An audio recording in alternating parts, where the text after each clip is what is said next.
प्राचीन भारत में महिलाओं की गुमनाम योद्धाएं, एक अनकही कहानी। प्राचीन भारत, जो अपनी समृद्ध संस्कृति, दर्शन और ज्ञान के लिए जाना जाता है, योद्धाओं की भूमि भी थी। वीर पुरुषों की कहानियों से भरी इस भूमि में महिलाओं ने भी अपनी वीरता और साहस का प्रदर्शन किया। दुर्भाग्य से इतिहास के पन्नों में उनकी कहानियां गुम हो गईं। आज हम उन गुमनाम महिला योद्धाओं की कहानियों को उजागर करने का प्रयास करेंगे, जिन्होंने प्राचीन भारत के इतिहास को आकार देने में महत्वपूर्ण भूमिका निभाई। प्राचीन भारत में महिलाओं की स्थिति जटिल थी। वैदिक काल में महिलाओं को शिक्षा, संपत्ति और सार्वजनिक जीवन में भाग लेने का अधिकार था। हालांकि बाद के काल में उनकी स्थिति में गिरावट आई। उन्हें घर की चारदीवारी तक सीमित कर दिया गया और पुरुषों के अधीन माना जाने लगा। लेकिन कुछ असाधारण महिलाओं ने इन सामाजिक बंधनों को तोड़ दिया और योद्धा बनकर उभरी। युद्ध के मैदान में महिलाएं।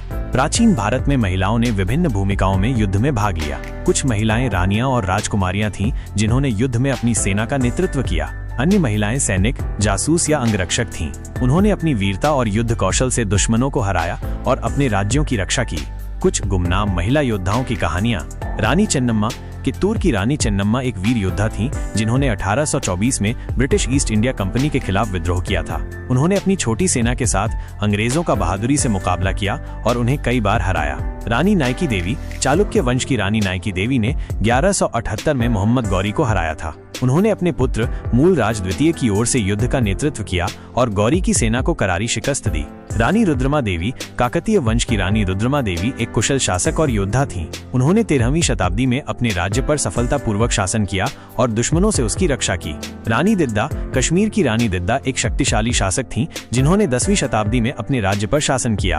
उन्होंने अपनी राजनीतिक बुद्धिमत्ता और सैन्य कौशल से दुश्मनों को हराया। अहिल्याबाई होलकर। मालवा की रानी अहिल्याबाई होलकर एक महान योद्धा और शासक थीं। उन्होंने 18वीं शताब्दी में अपने राज्य पर कुशलतापूर्वक शासन किया और अपनी प्रजा की भलाई के लिए कई कार्य किए। महिलाओं की वीरता के अन्य उदाहरण। प्राचीन ग्रंथों में महिलाओं को योद्धाओं के रूप में प्रशिक्षित किया जाता था। वे तलवारबाजी, तीरंदाजी और घुड़सवारी में कुशल थीं। मध्यकालीन भारत में रानियां और राजकुमारियां अक्सर अपने राज्यों की रक्षा के लिए युद्ध में भाग लेती थीं। रानी दुर्गावती ने मुगल सम्राट अकबर के खिलाफ बहादुरी से लड़ाई लड़ी थी। महिलाओं की गुमनामी के कारण। प्राचीन भारत में महिला योद्धाओं की कहानियां गुम होने के कई कारण हैं।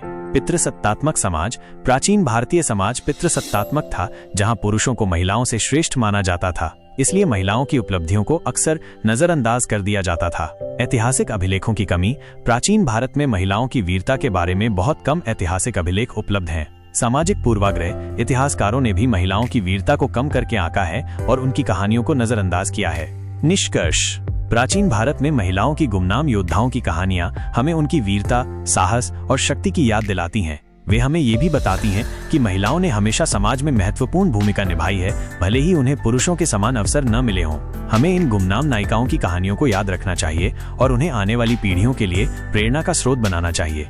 ये ध्यान रखना महत्वपूर्ण है कि ये केवल कुछ उदाहरण हैं। प्राचीन भारत में कई और महिला योद्धाएं थीं, जिनकी कहानियां अभी भी अनकही हैं। हमें इन गुमनाम नायिकाओं की कहानियों को उजागर करने और उन्हें इतिहास में उनका उचित स्थान देने के लिए और अधिक शोध करने की आवश्यकता है।